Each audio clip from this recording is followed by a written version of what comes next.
Baik Mbak Sinta, terhadap fenomena bukan hanya DKI Jakarta, secara nasional memang wajah-wajah akhir kita lihat dapat sangat mengganggu eh, banyaknya kabel utilitas tersebut. Sehingga diperlukan semua PD atau stakeholder, baik dari semua instansi yang ada di Pemda, sehingga akhirnya kolaborasi dan sinergi tersebut adalah keniscayaan.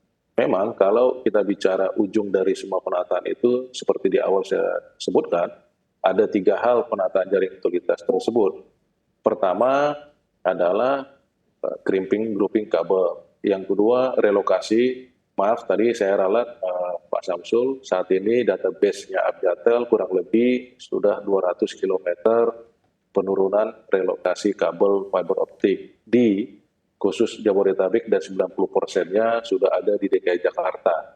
Kurang lebih seperti itu catatan database kita, karena dari hari ke hari kita maintain, itu ada kurang lebih relokasi catatan database. Yang ketiga, betul ada SJUT tahap pertama. Jadi SJUT ini tersebut sebenarnya dapat dibagi. Bisa di dalam tanah, bisa di kabel udara juga. Kabel udara memang harus dalam bentuk pool bersama. Artinya tiang bersama dimanfaatkan. Kenapa? Karena kita akan melihat dari peraturan Menteri PUPR nomor 20 tahun 2010, itu ada bagian-bagian jalan. Termasuk diantaranya juga ada jalan-jalan sekunder yang gak akan mungkin kita akan pasang SJUT, karena jalannya sempit, karena akan mengganggu utilitas lain. Sehingga akhirnya ini butuh perencanaan dari semua pihak. Tapi saya mau menyampaikan, kami dari Abjatel berharap secara nasional sangat sedikit Pemda-Pemda yang sudah mendeklarasikan Perda RT RW, rencana tata ruang wilayah, agar kemampuan kehandalan ketika kita sinkronisasi letak-letak jaringan utilitas tersebut tidak akan mengganggu program Indonesia mungkin pada Pemda-Pemda terhadap sustainable ekosistem transformasi digital sendiri. Bisa kita lihat di beberapa daerah memang sudah ada perdanya, butuh dukungan juga, ini biaya yang besar. Sehingga akhirnya monitoring evaluasi keniscayaan Mbak Cinta. Sehingga kami menyampaikan agar dapat dukungan penuh dari semua pihak, dari Abjatel atau non-Abjatel. Walaupun tidak dalam non-Abjatel, kami juga sering memberitahukan kepada rekan-rekan Telkom atau tidak termasuk di dalam Abjatel. Sehingga akhirnya mari bersama-sama mendukung kolaborasi program dari Pemprov atau Pemda. Demikian Mbak Sinta. Baik, terima kasih Pak Ajari. Saya ingin kembali ke Pak Samsul. Pak Samsul, tanggapan Anda terkait apa yang disampaikan oleh Pak Mahfud. Sebetulnya memang perlu dilakukan pembersihan atau mungkin pengecekan ya Pak terkait dengan kabel-kabel yang memang sudah tidak berfungsi, bahkan memang tidak enak dilihat, sebaiknya diturunkan saja. Nah, lalu jika dikaitkan dengan pertumbuhan infrastrukturnya sendiri, sebetulnya untuk saat ini seperti apa? Artinya pembangunan untuk bagaimana peletakan dari kabel-kabel ini idealnya seperti apa?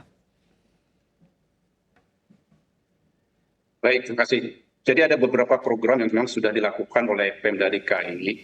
Kita memang dari waktu ke waktu melakukan monitoring terhadap kondisi jaringan terutama kabel udara.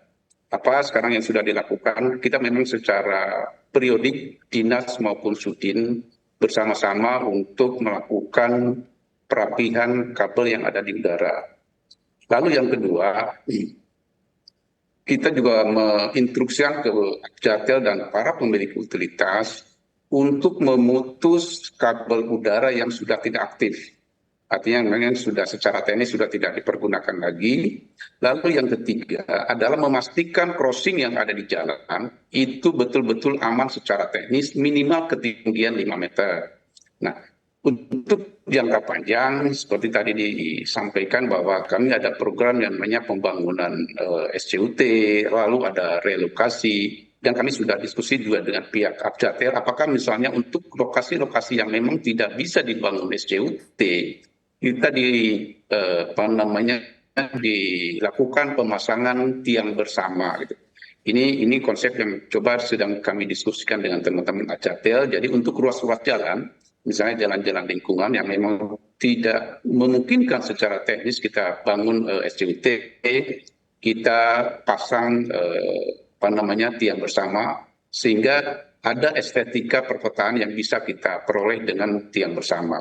Ini memang perlu diskusi dengan teman-teman dari Hapjatel, sehingga secara paralel di lokasi arteri kita bangun SCUT, kita relokasi untuk lokasi-lokasi yang memang perlu dilakukan relokasi. Untuk jalan-jalan yang memang tidak tersentuh dengan pembangunan SCUT, kita berupaya untuk menggunakan tiang bersama yang nanti tidak lagi dalam suatu titik, ada beberapa tiang yang dari estetika memang menjadi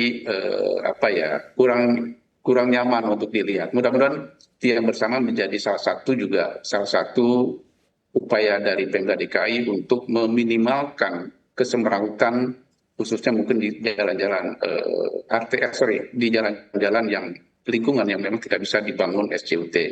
Ini perlu kerjasama yang baik antara Pemda DKI, Jatel, dan para pemilik utilitas untuk sama-sama kita membantu melakukan penataan biar wajah ibu kota ini menjadi nyaman dilihat lah. Tidak lagi banyak kabel-kabel yang menjuntai, terutama kabel-kabel menjuntai. Mungkin itu yang bisa dilakukan oleh Pemda DKI untuk jangka pendek, jangka tengah maupun jangka panjang. Baik, terima kasih Pak Samsul. Saya ingin ke Pak Jerry. Pak Jerry, tanggapan Anda atas apa yang disampaikan oleh Pak Samsul. Dan sebetulnya tantangan-tantangan apa saja, begitu artinya langkah-langkah konkret apa saja yang perlu dilakukan terkait dengan mungkin pemindahan ya Pak untuk sarana jaringan utilitas terpadu ini ke bawah tanah? Ya, ada beberapa strategi ya, Mbak Sinta ya. Mungkin saya sampaikan melalui live CNBC. Pertama, perlu juga semua pelaku bisnis yang ada di samping kiri kanan jalan ketika dilaksanakan program-program tersebut, baik full bersama atau SJUT. Karena ada beberapa ruas jalan yang memang jalur tersebut adalah VIP, ya, artinya mungkin kafe-kafe mahal atau mungkin para petinggi negara sering berdiskusi di sana, atau juga di sana ada beberapa kantor-kantor penting ya, supaya ini menjadi bagian yang tidak terpisahkan terhadap program, sehingga akhirnya semua timeline yang diharapkan terhadap program perapian jaringan kabel khususnya fiber optik itu mampu didukung oleh semua pihak tanpa terkecuali. Mengingat semua hal-hal ini baik dari cost atau biaya, kedua timeline, ketiga juga keamanan, keempat bisa dibayangkan efek dari lalu lintas. Jadi lantas di sub dan semua tanpa terkecuali memang harus menjadi satu kesatuan ketika kita mau programkan.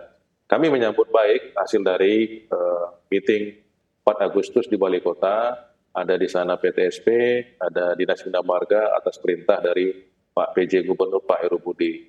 Dan sambutan kami terhadap tersebut, kami lagi berproses di internal juga untuk mengkonversikan program 1 bulan, khususnya untuk crossing jalan-jalan yang ada di jalan primer atau yang berpotensi ada potensi kecelakaan dikarenakan kabel. Jadi memang ini menjadi keniscayaan Pak Sinta, Pak Samsul, karena bukan hanya DKI Jakarta, dalam hal ini ada banyak kota-kota besar lainnya di Indonesia. Saya juga sudah perintahkan semua kurator wilayah untuk bersatu padu kepada Pemda, Pemprov. Khusus DKI Jakarta, kemungkinan besar kita akan membuat agenda bersama sama Sudin, ada 5 Sudin sesuai kesepakatan 4 Agustus di Balai Kota, agar semua mempunyai tanggung jawab bersama pembagian tugas pokok dan fungsi, baik dari infrastruktur yang memiliki atau dimiliki oleh member Abjatel maupun non-Abjatel. Kami akan mencoba membantu mengkomunikasikan ke semua stakeholder, khususnya sektor telekomunikasi,